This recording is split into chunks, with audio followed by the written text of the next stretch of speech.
অবশেষে হচ্ছে বাংলাদেশে হেড কোচ হিসেবে হ্যাভিয়ার ক্যাবরেরার 4 বছরের ক্যারিয়ারের অবসান।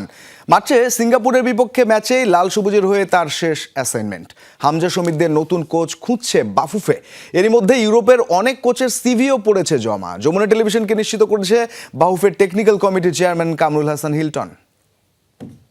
এএফসি এশিয়ান কাপ বাছাই পর্বে ভারত, হংকং, সিঙ্গাপুর তারা খারাপ করার কারণে কিন্তু কোচ চেঞ্জ করেছে।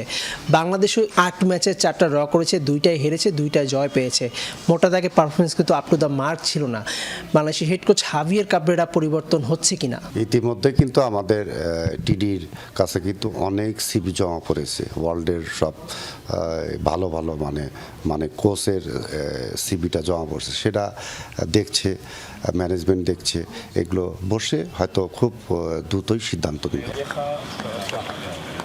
অবশেষে বাংলাদেশে ক্যাবরেরা যুগের অবসান। মার্চে সিঙ্গাপুর ম্যাচই হামজা শমীদের কোচ হিসেবে তার শেষ অ্যাসাইনমেন্ট। ইতোমধ্যে অনেক ইউরোপিয়ান কোচের সিভি জমা পড়েছে বাফুফেতে। ইউরোপ কান্ট্রিগুলোর থেকে বড় বড় কোচগুলা হলো সিভি জমা দিয়েছে। সেক্ষেত্রে আসলে আমাদের তাদের চাওয়াটাও অনেক বেশি।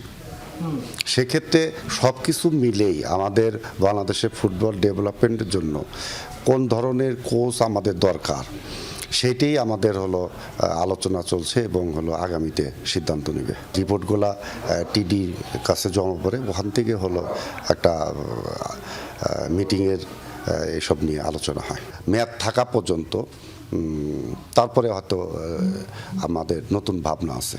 শুধু জাতীয় দলের হেড কোচই নয়, ডেভেলপমেন্ট ইউতেও আসছে বিদেশি কোচ, সঙ্গে নিয়োগ পাচ্ছে বিদেশি ইনস্ট্রাক্টর। যেখানে বেটার মনে করব সেই জায়গাগুলোতে চেঞ্জ করব। যেমন আমাদের ডেভেলপমেন্টে আমাদের ফরেন কোচ আনার পরিকল্পনা আছে। আমাদের ডেভেলপমেন্ট কমিটির চেয়ারম্যান সম্মানিত জায়দি সাহেব, উনি কিন্তু হলো চাচ্ছে যে হলো ওই জায়গায় যে ডেভেলপমেন্টটা অনেক গুরুত্বপূর্ণ জায়গা। এদিকে 1 বছরের জন্য চুক্তি নবায়ন করা হয়েছে বাফুফের টেকনিক্যাল ডিরেক্টর সাইফুল বারী টিটুর সঙ্গে। 64 জেলাতেই কোচ নিয়োগের পরিকল্পনা বাফুফের। 26 সালে আমরা 36টা প্রোগ্রাম হাতে নিয়েছি। মেহেদি নাইম, যমুনা স্পোর্টস, ঢাকা।